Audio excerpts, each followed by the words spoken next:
Hello, मी मीनाक्षी आणि सगळ्यांना मीनाक्षीचा नमस्कार. आज आम्ही केलेलं आहे आमच्या भाच्याला दान.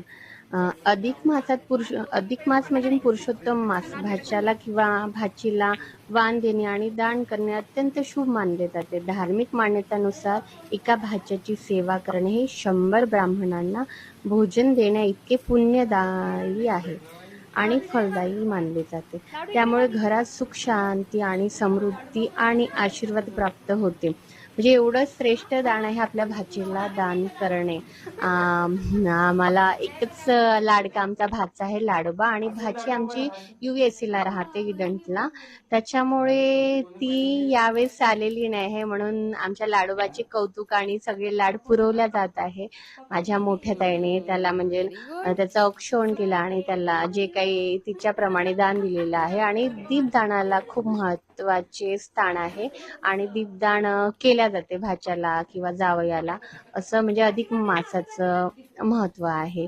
म्हणजे आम्ही सगळेजण जमलेलो होतो आणि काही ना काही सगळ्यांचं म्हणजे कॉमेडी चाललेली होती. त्याला म्हणजे सगळेजण आवाज देत होते आणि तो खूप खुश होता.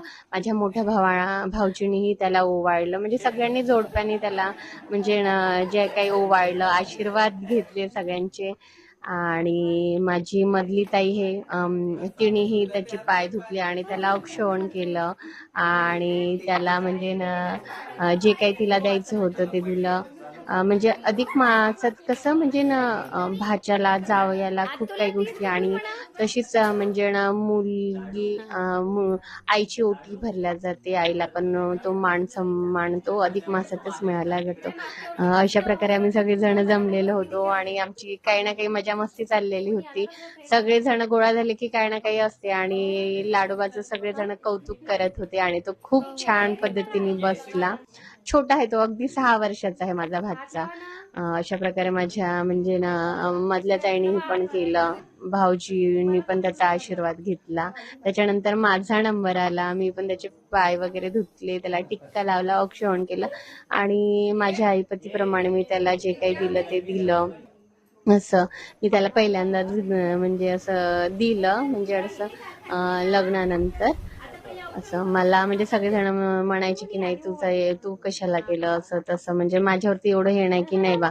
म्हणजे माझं सगळेजण करतात पण मला एवढं काही सगळ्यांना म्हणजे करू नाही देत. पण तो एवढा लाजत होता ना, बघा डोळे कसे असं चालू बंद चालू मिचमिचत होता आणि खूप हे करत होता. मला तो कंटाळला, आम्ही चौघी असल्यामुळे. त्याने टोपी बघा उलटी केलेली आहे आणि मजा मस्ती त्याची चाललेली आहे आणि तो खूप छान स्माइल देत होता, खूप लाजत होता, गोड असं म्हणजे असं एवढं लाड येते ना त्याचा. आणि त्याला म्हणजे असं नाही की आपण आई बाबाकडेच राहिलेलं पाहिजे. तो म्हणजे आम्ही गावी गेलो की तो म्हणजे आमच्या मागे मागे असतो, आमच्यासोबत झोपतो, जेवण आमच्याच हाताने, सगळ्या काही गोष्टी. अशाच प्रमाणे माझ्या छोट्या बहिणींनी पण केलं, औक्षण केलं आणि त्याला ओवाळलं. माझे छोटे जावई पण आले, दोघांनी मिळून त्याला दान दिलं आहे, आशीर्वाद घेतला त्याचा, लाडोबाचा आमचा. अशा प्रकारे आम्ही आमच्या भाच्याचा अधिक मास साजरा केला आहे. आणि तुम्ही कशा पद्धतीने केला तर नक्की सांगा